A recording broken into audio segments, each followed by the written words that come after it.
లూకా సువార్త 9వ అధ్యాయం. ఎవడైనను నన్ను వెంబడింపగోరిన ఎడల తన్ను తాను ఉపేక్షించుకొని ప్రతిదినము తన సిలువనెత్తుకొని నన్ను వెంబడింపవలెను. కాబట్టి గత వారం మనం ధ్యానిస్తూ వచ్చాం. ఎవడైనను, whoever it may be, నువ్వెవరివైనా కావచ్చు అనేది మనం చూస్తూ వచ్చాం. నన్ను వెంబడింపగోరిన ఎడల, కాబట్టి వెంబడింపాలి అనేటటువంటి ఆశ నీకు ఉంటే అనేది మనం అక్కడ చూస్తూ వచ్చాం.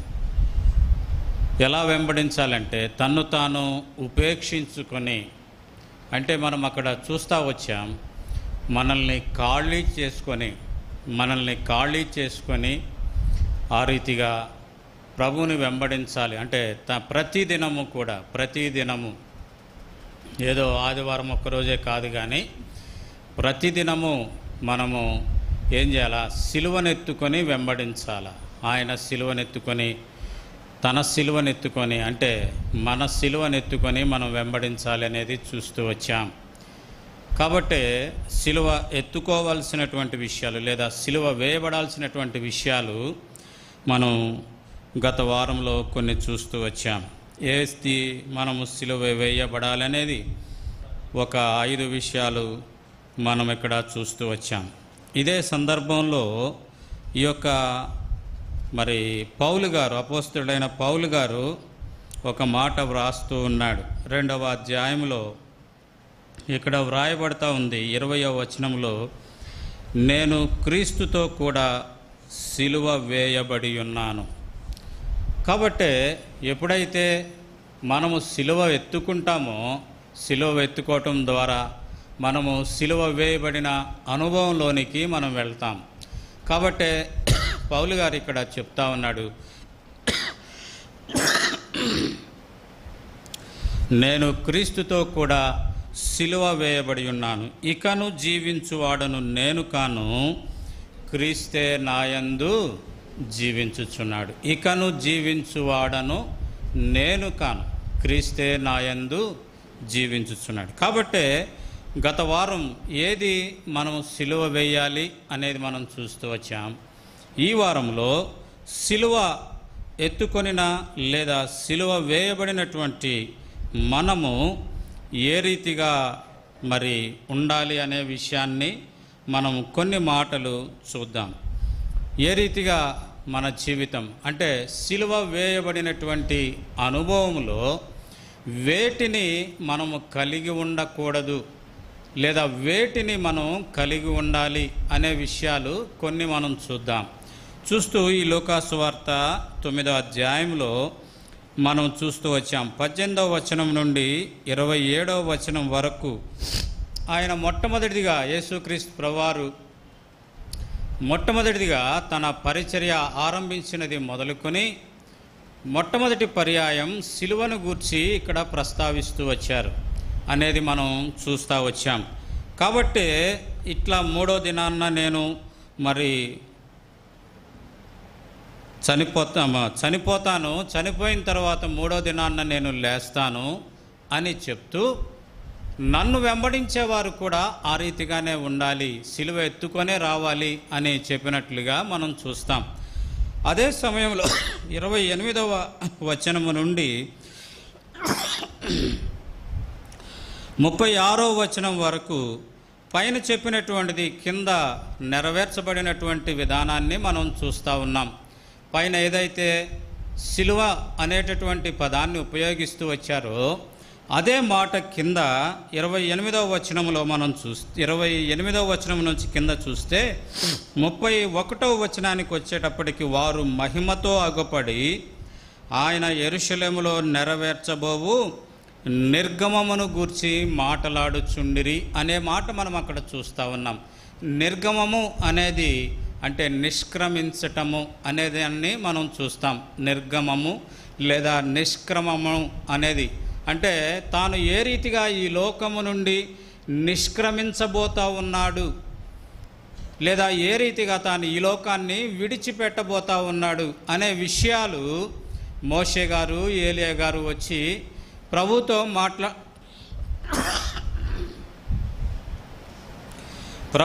మాట్లాడుతూ ఉన్నట్లుగా మనం చూస్తాం.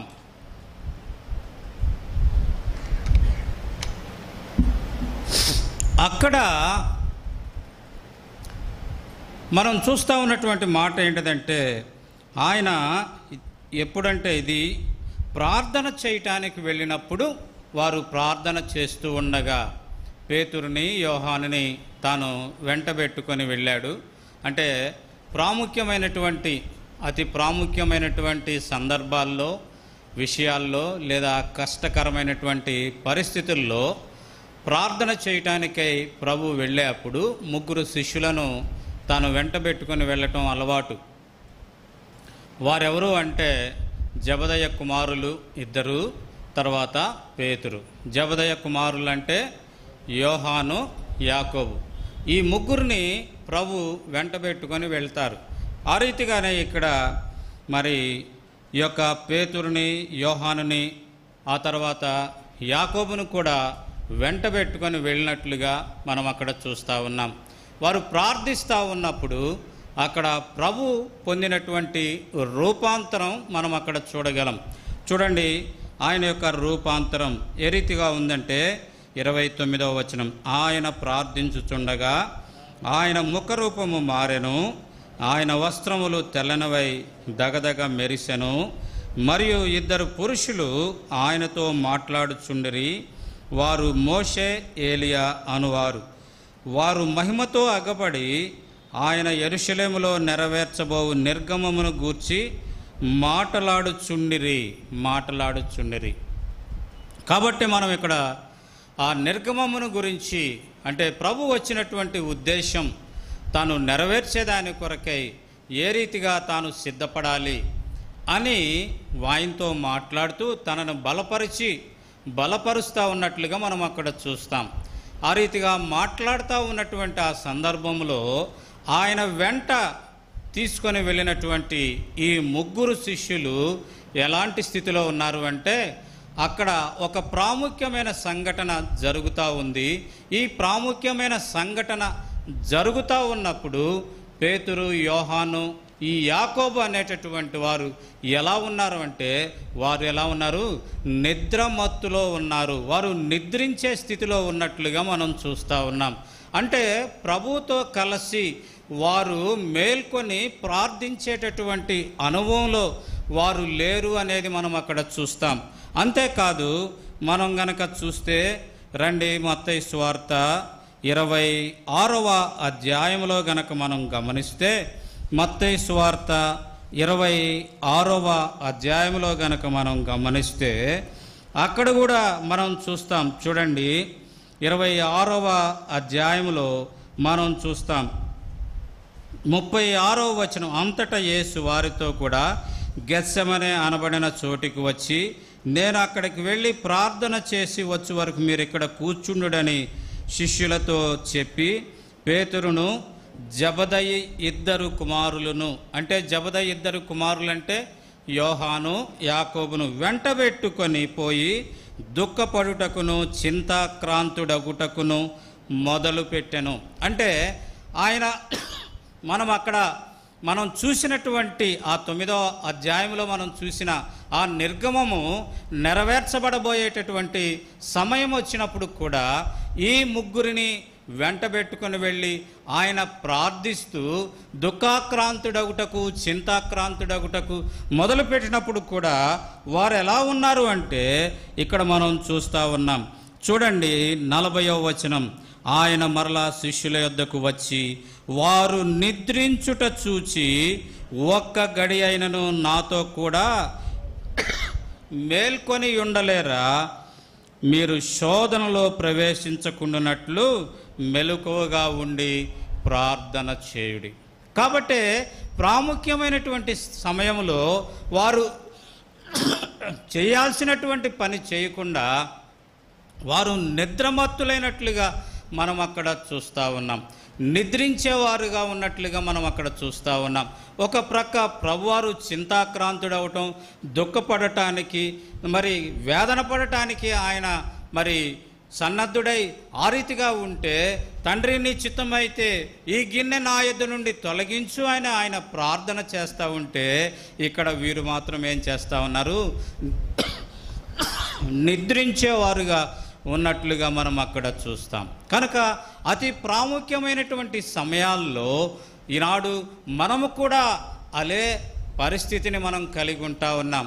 అతి ప్రాముఖ్యమైన సమయాల్లో దేవుని వాక్యాన్ని ప్రకటించాల్సినటువంటి సమయాల్లో, దేవుని సన్నిధిని ఆరాధించాల్సినటువంటి సమయంలో, దేవుని వాక్యానికి ప్రాముఖ్యత ఇవ్వాల్సినటువంటి సమయంలో మనము కూడా ఎలా ఉన్నామంటే నిద్రించే స్థితిని మనం కలిగి ఉంటా ఉన్నాం. నిద్రించే స్థితిని మనం కలిగి ఉంటా ఉన్నాం. కనుకనే మన జీవితాల్లో ఆ యొక్క రూపాంతర అనుభవాన్ని మనము సరైన రీతిలో చూడలేక ఇక్కడ వ్రాయబడతా ఉంది. చూడండి, 41వ వచనంలో 26వ అధ్యాయం మత్తయి సువార్తలో, మీరు శోధనలో ప్రవేశించకుండా.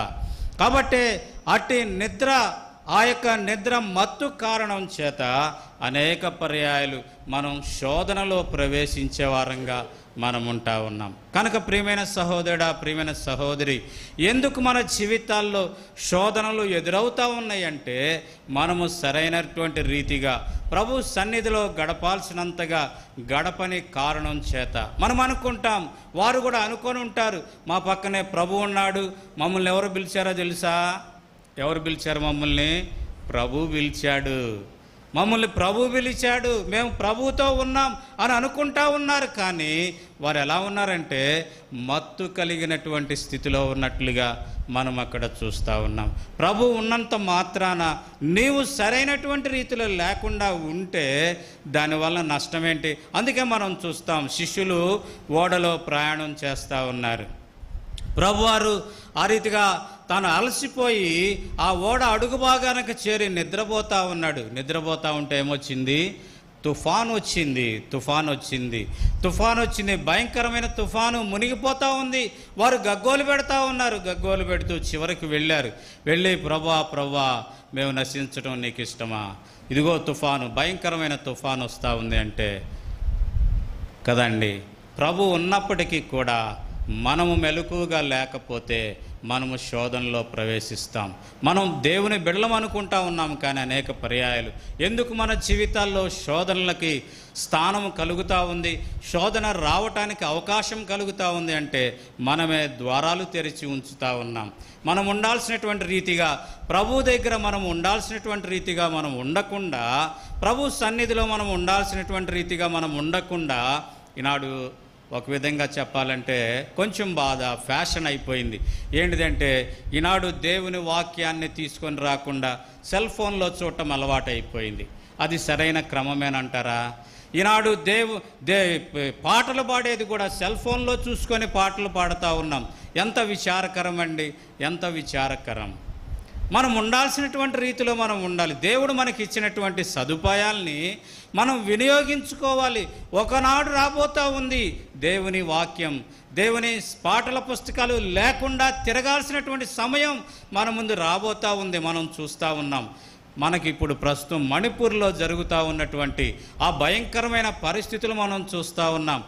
ఇళ్ళు లేక, మరి వారు నివసించటానికి స్థలము లేక, చెట్ల కింద చేరి వారు తిండి లేక అలమటిస్తూ ఉన్నటువంటి పరిస్థితులు మనం చూస్తాం. వీడియోల్లో ఆ యొక్క రోడ్ల వెంబడి చేరి రోడ్ల మీద వారు ఆరాధిస్తూ ఉన్నారు. భయంకరమైనటువంటి పరిస్థితులు, మరణానికి అప్పగించబడతా ఉన్నారు. తల్లికి బిడ్డ, బిడ్డకు తల్లి దూరమయ్యేటటువంటి పరిస్థితులు ఉంటా ఉన్నాయి. అయితే దేవుడు మనకిస్తా ఉన్నటువంటి స్వేచ్ఛని మనం దుర్వినియోగం చేస్తూ ప్రభువుతో ఎలా ఉండాలో తెలియకుండా, ఆ యొక్క సిలువను ఎత్తుకున్నప్పుడు మనం ఎలా ఉండాలో తెలియకుండా మనము మన జీవితాలని కొనసాగిస్తూ ఉన్నాం. సిలువను ఎత్తుకొని మనం నిద్రిస్తే ఏమవుతుందండి? సిలువనెత్తుకొని నిద్రిస్తే ఏమవుతుంది? సిలువ మన మీద పడిపోతూ ఉంటుంది. సిలువ ఎత్తుకోవటము అంటే దాని అర్థం ఏంటిదంటే, సిలువ ఏంటి? భారము భరించాలా, సిలువ భారము భరించాలా, బాధ్యతాయుతముగా మనము ముందుకు కొనసాగాల. అలా లేకపోతే సిలువ పడిపోయే అవకాశం ఉంటుంది. భారాన్ని భరించడానికి సిద్ధపడాలా, బాధ్యత కలిగి మనం వ్యవహరించాలి. అయితే ఇక్కడ మనం చూస్తూ ఉన్నాం, మనము నిద్రిస్తూ ఉన్నటువంటి ఆ కారణం చేత మన జీవితాల్లో అట్టి శోధన అనేటటువంటిది కలిగేదాని కొరకైన ఆస్కారం ఉంది అనేది మనం అక్కడ చూస్తూ ఉన్నాం. సామెతల గ్రంథంలో 6వ అధ్యాయము 9-10 వచనాలు గనక మనం చూస్తే అక్కడ నిద్రమత్తు దేనిని సూచిస్తూ ఉంది అంటే, సోమరి ఎందాక నీవు పండుకొని యుందువు, ఎప్పుడు నిద్ర లేచెదవు, ఇక కొంచెము నిద్రించదనని, కొంచెము కునికదనని, కొంచెము సేపు చేతులు ముడుచుకొని పరుండదనని నీవు అనుచుందువు. అందుచేత దోపిడిగాడు వచ్చినట్లు దారిద్ర్యము నీ యొద్దకు వచ్చును. కాబట్టి అక్కడ మనం చూస్తా ఉన్నాం ఏంటి అంటే, బద్ధకత్వం, సోమరితనాన్ని ఆ నిద్ర అనేటటువంటిది సూచిస్తూ ఉంది. సోమరితనం, సోమరోడు ఎలా ఉంటాడండి?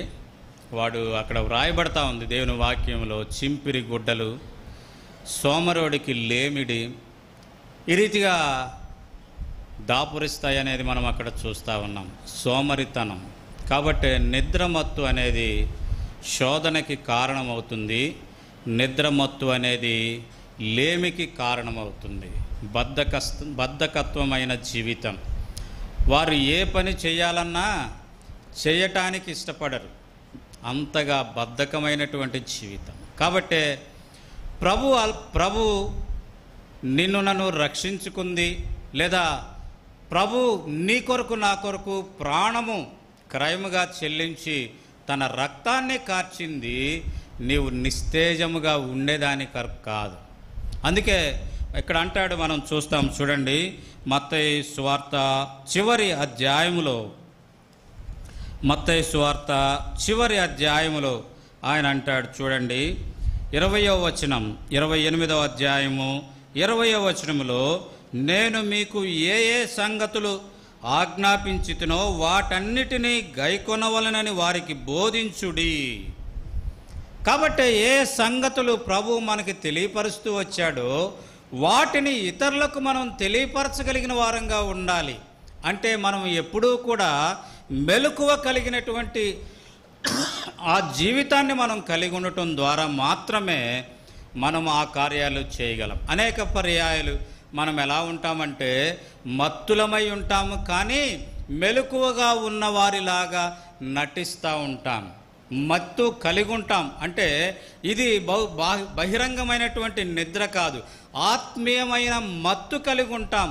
ఆత్మీయమైన మరి సరైనటువంటి జీవితం లేకుండా ఏదో మన హృదయాల్లో కలిగి ఆ మత్తుతో మనం జీవిస్తూ ఆ మత్తు మన హృదయాల్లో కలిగి ఉన్నట్టు. ఉదాహరణకి సహజంగా మనం అందరం చెప్పుకుంటాం, మత్తు అనగానే ఏ బోధకుడైనా చెప్పేది ఏంటిదంటే, ఏ బోధకుడైనా అనే మాట ఏంటంటే, ఏ మత్తు నువ్వు కలిగి ఉండవో, ధనమనే మొత్త, కులమనే మొత్త, రంగం అనే మొత్త, ప్రాంతీయం అనే మొత్త, ఏ మత్తు నువ్వు కలిగి ఉండవు అంటాడు.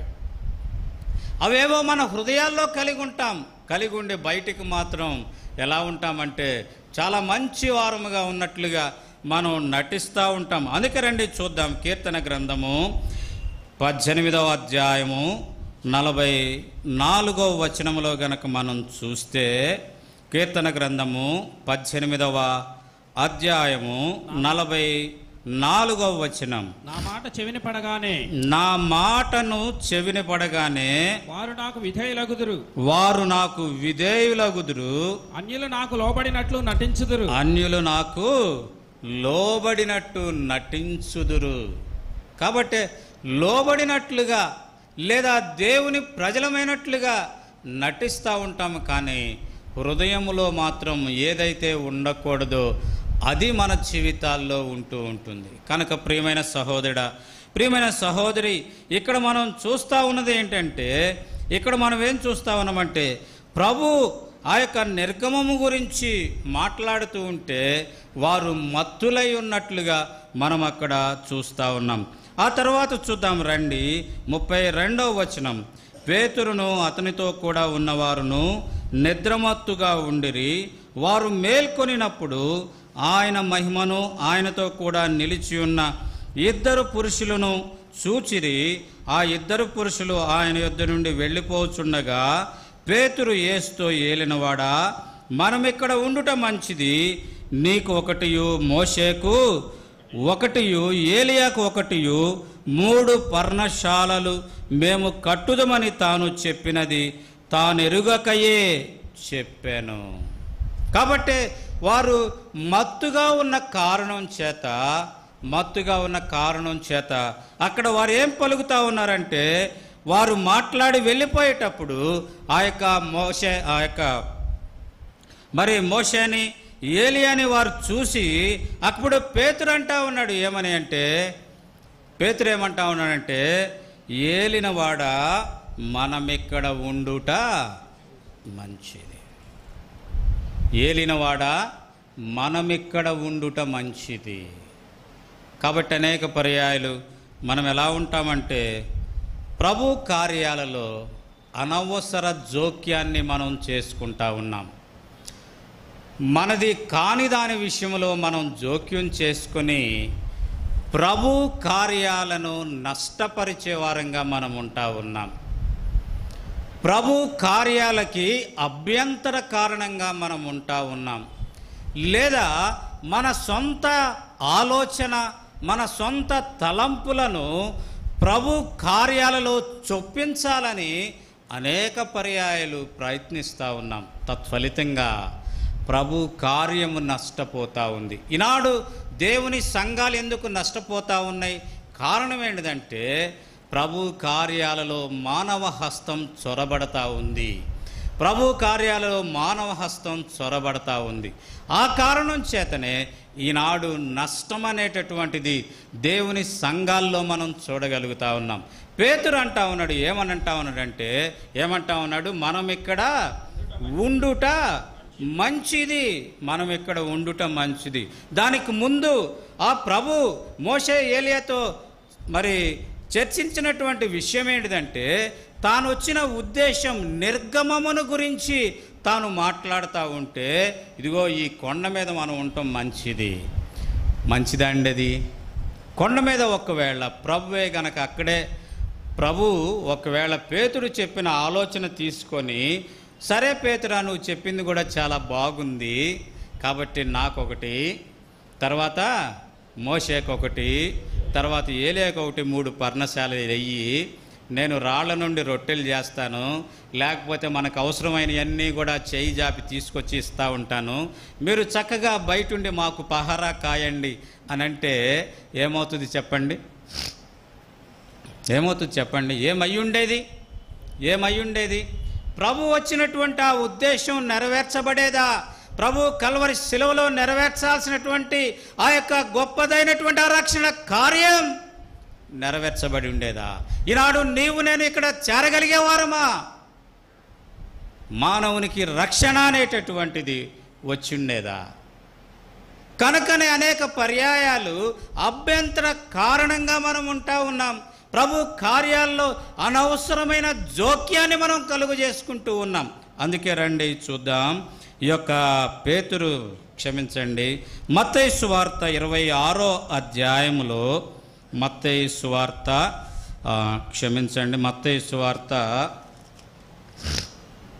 ఒక మాట చెప్తాను. మత్తయి సువార్తలో 16వ అధ్యాయములో, మత్తయి సువార్త 16వ అధ్యాయములో 21వ వచనము నుండి మనం చూస్తే గనక, అప్పటి నుండి తాను యెరూషలేమునకు వెళ్ళి పెద్దల చేతను, ప్రధాన యాజకుల చేతను, శాస్త్రుల చేతను అనేక హింసలు పొంది చంపబడి 3వ దినమున లెగుచుట అగత్యమని యేసు తన శిష్యులకు తెలియజేయ మొదలుపెట్టగా, అందరూ చదవండి. తర్వాత వచనం, పేతురు ఆయన చేయి పట్టుకొని, ప్రభువా, అది నీకు దూరమగునుగాక, అది నీకెన్నడూ కలగదని ఆయనను గద్దింపసాగాను. అయితే ఆయన పేతురు వైపు తిరిగి, సాతానా, నా వెనుకకు పొమ్ము, నీవు నాకు అభ్యంతర కారణమై ఉన్నావు. నీవు మనుషుల సంగతినే తలంచుచున్నావు, కానీ దేవుని సంగతులను తలంపకయున్నావని పేతురుతో. కాబట్టి ప్రభు చెప్తా ఉన్నాడు అక్కడ, ఇదిగో నేను ఇలా వెళ్ళాలి, ఇలా చంపబడాలి, ఇలా మూడో దినాన లేవాలి, అలా లేస్తేనే తప్ప ఈ లోకానికి రక్షణ రాదు అంటే పేతురు ఏం చేస్తా ఉన్నాడు? చెయ్యి పట్టుకొని అది నీకెన్నడూ జరగకుండునుగాక, అది అన్నడూ జరగకుండునుగాక అంటే ఏమంటా ఉన్నాడు పేతురు? అబ్బా పేతురా, నేనంటే నీకెంత ప్రేమ పేతురా, నీ ఒక్కడవే పేతురా నన్ను అంతగా ప్రేమించింది. చూసావా, నేను చచ్చిపోబోతున్నాను, ఇదిగో పలానా వాళ్ళు నన్ను చంపబోతా ఉన్నారంటే నువ్వు చూసావా ఏమంటా ఉన్నావు? నన్ను నీకు జరగకుండును గాక అంటా ఉన్నావు పేతురా అని అన్నాడా? ఏమన్నాడండి? సాతానా, నా వెనుకకు వెళ్ళు, నీవు నాకు అభ్యంతర కారణంగా ఉన్నావు. ఏం చేస్తా ఉన్నావు? నీవు మనుష్యుల సంగతులను మాత్రమే యోచిస్తావు. కాబట్టి అనేక పర్యాయాలు మానవులంగా మనం ఆ రీతిగా మనుష్య రీతిన ఆలోచిస్తామే కానీ దేవుని కార్యాలకు అభ్యంతరంగా మనం ఉంటాం. దేవుని కార్యాలలో అనవసరమైన జోక్యాన్ని మనం కలుగజేసుకుంటూ ఉంటాం. తద్వారా దేవుని కార్యాలు నష్టపోయేవిగా ఉంటాయి. కనుక ప్రియమైన సహోదరుడా, ప్రియమైన సహోదరి, సిలువ ఎత్తుకున్నటువంటి నా జీవితాల్లో ఉండకూడనిది ఏంటంటే మత్తు నీ జీవితంలో ఉండకూడదు. ఎప్పుడూ కూడా బాధ్యత కలిగి భారాన్ని భరించేవారంగా మాత్రమే ఉండాలా. రెండవ కారణం, అభ్యంతర కారణంగా ఉండకూడదు. ప్రభు కార్యాల్లో అనవసర జోక్యం చేసుకోవటం తగదు. ప్రభు కార్యాల్లో నీ సొంత ఆలోచన చొప్పించటం అనేది అది సక్రమమైనది కాదు. కనుక రెండవదిగా ఆ విధంగా కాకుండా దైవికమైనటువంటి ఆలోచన కలిగినప్పుడే ఆ యొక్క సిలువను నేను మోయగలిగిన వారంగా మనం ఉంటాం. కనుక ప్రియమైన సహోదరుడా, ప్రియమైన సహోదరి, ఏ రీతిగా మనం ఉన్నాం? మత్తులంగా ఉంటా ఉన్నామా? ఏదో మన అక్కర, మన అవసరత మనల్ని మత్తులుగా చేస్తూ ఉంటుంది. అలాంటి మత్తులుగా ఉంటూ దేవుని సన్నిధికి దూరంగా, దేవుని కార్యాలకి దూరంగా, దేవుని సిలువ ఎత్తుకోనే దాని కొరకై మరి ఎడముఖం కలిగి ఉంటా ఉన్నావా? లేక ఆ యొక్క ప్రభు నిన్ను పిలుస్తూ వచ్చాడు, ప్రభు నిన్ను రక్షిస్తూ వచ్చాడు, ప్రభుతో కూడా నీవు ఉంటా ఉన్నావు. అయినప్పటికీ అనవసర జోక్యం. మూడవదిగా మనం ఇక్కడ చూస్తూ ఉన్నాం, ప్రభువా నీవిక్కడ ఉండుట మంచిది. ప్రభువుకే సలహా ఇస్తాం అనేక పర్యాయాలు కదండి. అనేక పర్యాయాలు ప్రభువు కంటే, అంటే అక్కడ మన ఉద్దేశం ఏంటిది? ఏది మంచిదో, ఏది యోగ్యమైనదో ప్రభు కంటే మనకే తెలుసు అన్నట్లుగా మనం వ్యవహరిస్తాం. ప్రభు చిత్తానికి, ప్రభు ఉద్దేశానికి మనము విలువ ఇవ్వనటువంటి వారంగా మనం ఉంటాం. అర్థమైంది అనుకుంటానండి. ఏది మంచిదో ప్రభు కంటే మనకే ఎక్కువ తెలుసు అన్నట్లుగా, మనం వ్యవహరిస్తాం. ప్రభువుకే సలహాలు ఇచ్చేవారం. ప్రభువా అట్లా ఉంటే మంచిది కదా, అలా చేస్తే మంచిది కదా, ప్రభువా నాకు మంచి ఉద్యోగం ఉన్న భార్య ఇస్తే మంచిది కదా, నాకు ₹1,00,00,000 ఇస్తే మంచిది. నేను చిన్నప్పుడు అనుకుంటా ఉండేవాడిని. ఏమనంటే పైన ఏరోప్లేన్ వెళ్తూ ఉంటే అప్పుడప్పుడు ఏదో డబ్బులు దొరుకుతూ ఉంటాయి అనుకుంటే నేనే అనుకుంటా ఉన్నా, పైన ఏరోప్లేన్ వెళ్తూ ఉంటే ఏదో మా ఇంటి మీద ఒక కట్టబడితే బాగుండని కదా. అలాంటి ఊహలు, అలాంటి ఆలోచనలు పనికిరావండి. ప్రభువుకి మనం సలహా ఇవ్వాల్సిన అవసరం లేదు. ప్రభువుకి ఏది మంచిదో మనం చెప్పాల్సిన అవసరం లేదు. ప్రభువుకి తెలుసు. అయితే ఇక్కడ మనం చేయాల్సింది ఏంటంటే ప్రభువు ఏది చెప్పాడో అది చెయ్యాల. ప్రభు చిత్తాన్ని గ్రహించి దానిని చేయాల. అందుకే యోహాను సువార్త 2వ అధ్యాయంలో మరియ అంటది ఏమని, ఆ యొక్క ద్రాక్షారసం అయిపోయినప్పుడు అక్కడ అంటది, ప్రభు ఆయన మీతో చెప్పునది చేయండి. అంతేగాని మీరు వెళ్ళేదో ఆయనతో కొంచెం మాట్లాడి మీరన్నా కొంచెం సలహా ఇవ్వకూడదా అని చెప్పలే. ఆమె సలహా ఇచ్చింది తల్లి, అయ్యా ద్రాక్షారసం అయిపోయిందంటే ఆయన ఏమన్నాడు, సరేలేమ్మా మంచి సలహా చెప్పావు అన్నాడా? ఏమన్నాడు, నాతో నీకేమీ పని అని ఏమంది అంటే, ఆయన మీతో చెప్పింది చేయండి, అంతేగాని మీరు ఆయనకి చెప్పక్కర్లా, ఆయన మీతో చెప్పింది చేయండి. ప్రభు ఏది మనకి చెప్తాడో, ప్రభు చిత్తం ఏదో, ప్రభు చెప్పటం అంటే ప్రభు చిత్తాన్ని మనం కనుగొనటం, బహుశా బుక్ రూమ్లో ఉండుంటాయి దైవజనుడు భక్సింగ్ గారు రాసిన దేవుని చిత్తాన్ని కనుగొనుట ఇట్లు అని. ఒకవేళ ఉంటే తీసుకొని చదవండి, దేవుని చిత్తాన్ని కనుగొనుట ఇట్లు. కాబట్టి దేవుని చిత్తాన్ని మనం కనుగొనగలిగితే గనక మన జీవితం అంతా కూడా, లేదా దేవుని మాట మనం వినగలిగితే గనక మన జీవితం అంతా ఏమవుతుంది అంటే ఆశీర్వాదకరంగా లేదా శ్రేయస్కరంగా ఉంటుంది అనేది మనం అక్కడ గమనించగలం. కనుక ప్రియమైన సహోదరుడా, ప్రియమైన సహోదరి, మూడవదిగా ఏది మంచిదో ప్రభువుకి తెలుసు మనకన్నా. ఎందుకంటే నిన్ను నన్ను నిర్మించిన వాడు ప్రభు, నీకు నాకు జీవమిచ్చిన వాడు ప్రభు, నీకు నాకు రూపిచ్చిన వాడు ప్రభు. అందుకే అంటాడు, నీ తల వెంట్రుకలలో ఒక్కటైనను రాలుట కదా. కాబట్టి ఆయనకు తెలియకుండా ఒక్క వెంట్రుక కూడా రాలదంట, కానీ నీకు తెలియకుండా ఎన్నో వెంట్రుకలు రాలిపోతాయి, కదా. ఈనాడు చాలామంది విగ్గులు పెట్టుకుంటుంది, అదే కారణం కదా. కాబట్టి ప్రియమైన సహోదరుడా, ప్రియమైన సహోదరి, ఏది మంచిదో ప్రభువుకి తెలుసు, ప్రభువు దగ్గర కూర్చొని, అందుకే అక్కడ మనం చూస్తాం, మరియా ఉత్తమమైన దానిని ఏర్పరచుకుని ఏం చేస్తూ ఉంది, ఆయన పాదాల చెంత కూర్చొని ఏది మంచిదో ఏది ఉత్తమమైనదో నేర్చుకుంటుంది. ఆ అనుభవంలోనికి మనం ఎప్పుడైతే రాగలుగుతామో, నాకే తెలుసు అంతా, నాకు ఇంకొకరు చెప్పాల్సిన అవసరం లేదు, నేను గొప్ప, అలాంటిది పనికిరాదండి. అది ప్రభు దగ్గర అందరూ సమానమే. We're all equal. అందుకే ఒక మాట మీకు చూపిస్తా. పేతురికి పౌలు గారు ఒక సలహా ఇస్తాడు.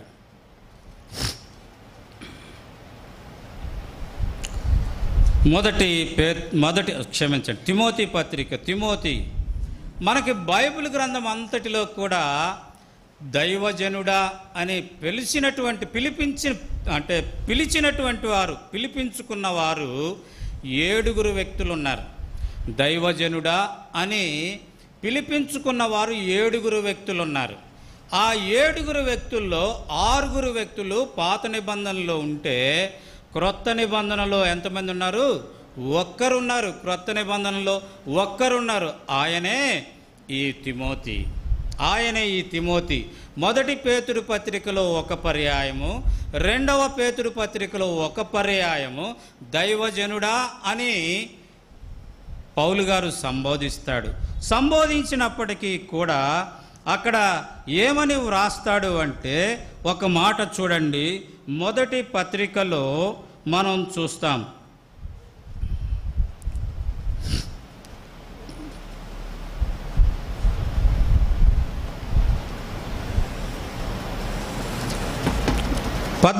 వచనం, మొదటి పత్రికలో 4వ అధ్యాయము 14వ వచనం. పెద్దలు హస్త నిక్షేపణము చేయగా ప్రవచన మూలమున నీకు అనుగ్రహింపబడి నీలో ఉన్న వరమును అలక్ష్యము చేయకము. ఎవరు హస్త నిక్షేపం చేసింది? దైవజనుడికి ఎవరు హస్త నిక్షేపం చేసింది? ఎవరు హస్త నిక్షేపం చేస్తే ఆయన దైవజనుడు అయ్యాడు? ఎవరండి? పెద్దలు హస్త నిక్షేపణ చేయగా. అందుకే యోహాను భక్తుడు చూడండి, యోహాను రాసిన 3వ పత్రిక, మొదటి వచనం. మనము దేవుని పిల్లలమని యోహాను రాసిన 3వ పత్రిక పెద్దనైన నేను, చాలు, ఎనఫ్. ఆయన ఎవరితో పోల్చుకుంటున్నాడు? ఎవరిలో ఒక్కడిగా ఎంచుకుంటా ఉన్నాడు? పెద్దనైనా అది. కాబట్టే మనమేదో పెద్దలకి కొమ్ములు ఉంటాయని, లేకపోతే సేవకుడికి ఏదో కొమ్ములు ఉంటాయి పైనుండి ఊడిపడతారు వీళ్ళని లేదు.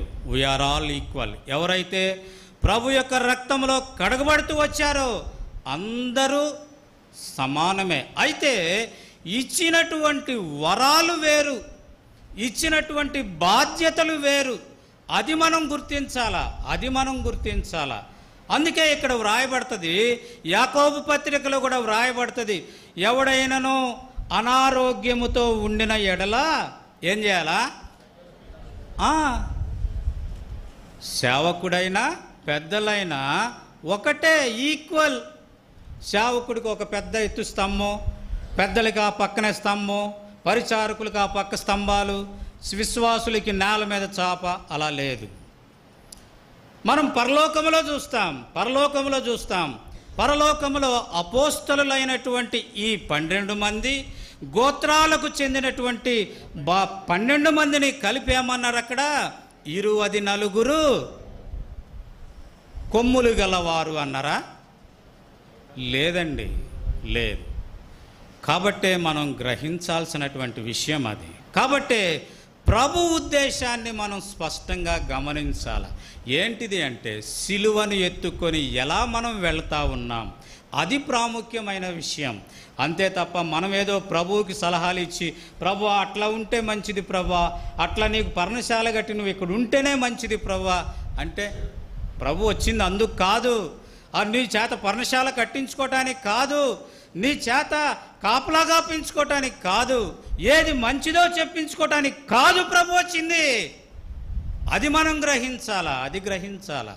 అలా ఒకవేళ ఆయన అక్కడ ఉండిపోతే ఈనాడు రక్షణ కార్యం జరిగేది కాదు. ఆయన వచ్చిన ఉద్దేశమా నిర్గమం జరిగేది కాదు.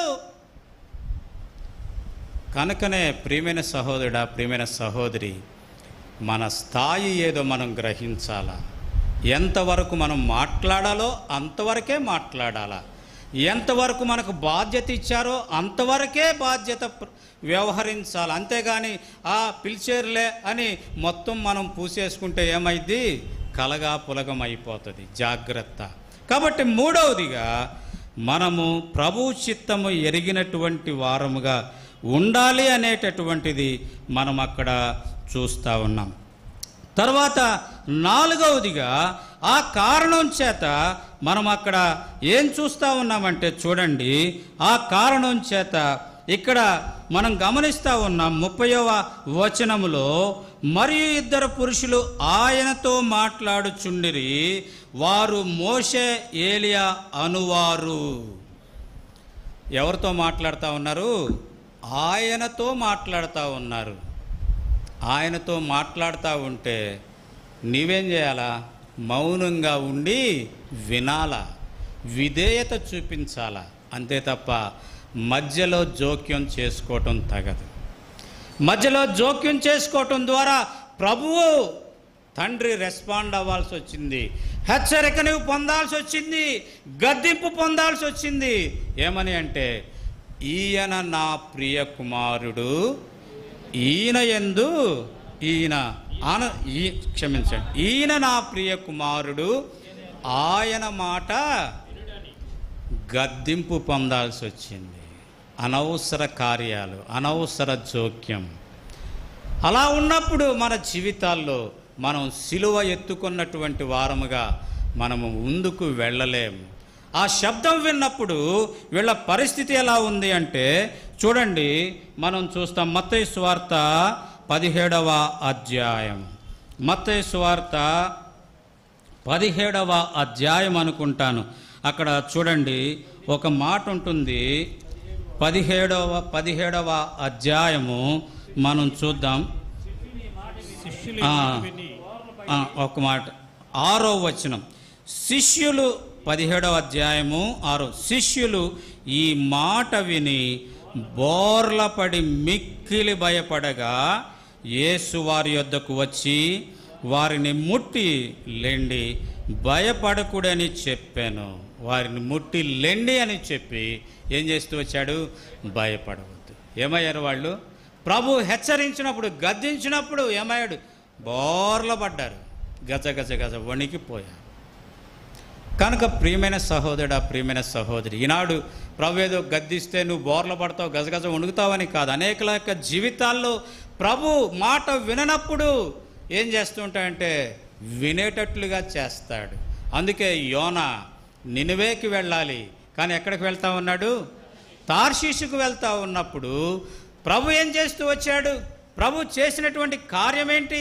ఎంత గొప్ప నష్టము జరుగుతూ వచ్చింది అక్కడ, ఎంత గొప్ప నష్టం. ఆ ఓడలో ఉన్న వస్తువులన్నీ పారవేయాల్సి వచ్చింది, చీట్లు వేసేయాల్సి వచ్చింది. ఇతని పేరు మీద ఆ చీటు వచ్చింది. ఎవరి పేరు? ఇందుకు ఇది జరుగుతూ ఉందంటే ఇతని పేరా అని యోనా పేరు మీద వచ్చింది. యోనానెత్తి సముద్రంలో పడవేయాల్సి వచ్చింది. యోనా 3 దినాలు మరణ పాశములో ఉండాల్సి వచ్చింది, మరణపాశంలో ఉండాల్సి వచ్చింది. అక్కడి నుండి యోనా మొరపెట్టినప్పుడు, ప్రభువా నన్ను కనికరించు అన్నప్పుడు తిరిగి నినివే. ఎలా ప్రభు తన కార్యాన్ని ఎలా జరిగించుకోవాలో ప్రభువుకి తెలుసు. ఒకవేళ నీవు వినకపోతే ఎలా వినేటట్లుగా ప్రభు చెయ్యాలో అలా చేయగలడు. కనుకనే ప్రియమైన సహోదరుడా, ప్రియమైన సహోదరి, ఈనాడు మనం గమనించాల్సిందేంటి అంటే మన జీవితాల్లో వేలు పెట్టటం, ప్రభు కార్యాల్లో అనవసరమైన వేలు పెట్టడం అనేది మనం విడిచిపెట్టాలి. తర్వాత మనం 5వదిగా, అంటే సమయం అయిపోయింది కాబట్టి ముగించేస్తాను. తర్వాత మనం చూస్తూ ఉంది, తర్వాత మనం అక్కడ చూస్తూ ఉన్నది ఏంటంటే చూడండి 9వ అధ్యాయంలో అక్కడ మనం చూస్తాం 36వ వచనం. ఆ శబ్దం వచ్చిన తర్వాత యేసు మాత్రమే వారికి ఎవరు కనపడ్డారు? వాళ్ళు ఎవరితో అయితే వచ్చారో ఆయన మాత్రమే కనపడ్డాడు, ఆయన మాత్రమే కనపడ్డాడు. కనుక ప్రియమైన సహోదరుడా, ప్రియమైన సహోదరి, సిలువ ఎత్తుకున్నటువంటి మనం ఎలా సిలువను మోస్తూ ఉన్నాం? ఒక బాధ్యత, ఒక భారం కలిగి సిలువ మోసేవారంగా ఉంటా ఉన్నామా? లేక అనవసర జోక్యం చేసుకొని సిలువ అటు ఇటు కదిలించబడేదిగా మనం చేసుకుంటా ఉన్నామా? లేకపోతే ప్రభు కంటే మనమే ఎక్కువ వారమని ప్రభువుకే సలహా ఇచ్చేవారంగా మనం ఉంటా ఉన్నామా? కనుకనే ప్రియమైన సహోదరుడా, ప్రియమైన సహోదరి, మనం గమనించుకుందాం. సిలువ వేశాం, సిలువ వేసి దేవుని బిడ్డలంగా అయ్యాం, దేవుని శిష్యులుగా అయ్యాం. అయితే దేవుడు మనతో ఉన్నప్పటికీ కూడా మనం ఎలా ఉంటాము? మత్తు కలిగినటువంటి జీవితం. సిలువను ఎత్తుకొని కూడా మత్తు కలిగినటువంటి జీవితం. సిలువను ఎత్తుకొని కూడా అభ్యంతర కారణం. సిలువను ఎత్తుకొని కూడా ప్రభువుకి సలహాలు ఇచ్చేవారంగా, సిలువను ఎత్తుకొని కూడా మనము ప్రభు కార్యాల్లో అనవసర జోక్యం చేసుకునే వారంగా. జాగ్రత్త సుమా, జాగ్రత్త. ప్రభు రాకడ సమీపిస్తూ ఉంది, ప్రభు రాకడ సమీపిస్తూ ఉంది. ఎలా ఉన్నాం? మనల్ని మనం పరీక్ష చేసుకుందాం, ప్రభు దగ్గర క్షమాపణ కోరుదాం.